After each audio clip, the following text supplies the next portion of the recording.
பிரித்தானியாவில் இந்த மாதத்தில் தாக்கும் 3வது பெரிய புயலாக சாண்ட்ரா உருவெடுத்துள்ளது. ஏற்கனவே பிரித்தானியாவை தாக்கிய 2 புயல்களை தொடர்ந்து தற்போது சாண்ட்ரா புயல் இன்று பிரித்தானியாவை தாக்கப் போவதாக அந்த நாட்டு வானிலை ஆய்வு மையம் எச்சரித்துள்ளது.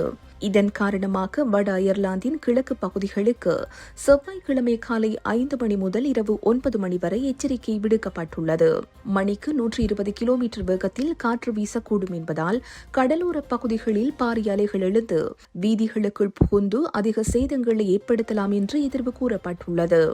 இதனிடையே தென்மேற்கு இங்கிலாந்து பகுதிக்கு திங்கட்கிழமை மாலை முதல் செவ்வாய்க்கிழமை காலை வரை செம்மஞ்சள் எச்சரிக்கை விடுக்கப்பட்டுள்ளது.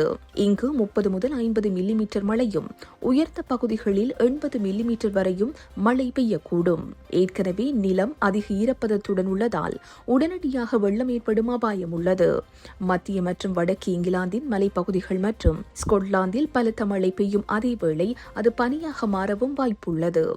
மலைப்பகுதிகளில் 5 சென்டிமீட்டர் முதல் 20 சென்டிமீட்டர் வரை பனிப்பொழிவு பதிவாகக்கூடும் என்பதால் போக்குவரத்து பாதிப்புகள் ஏற்படலாம் என்று எதிர்வு கூறப்பட்டுள்ளது.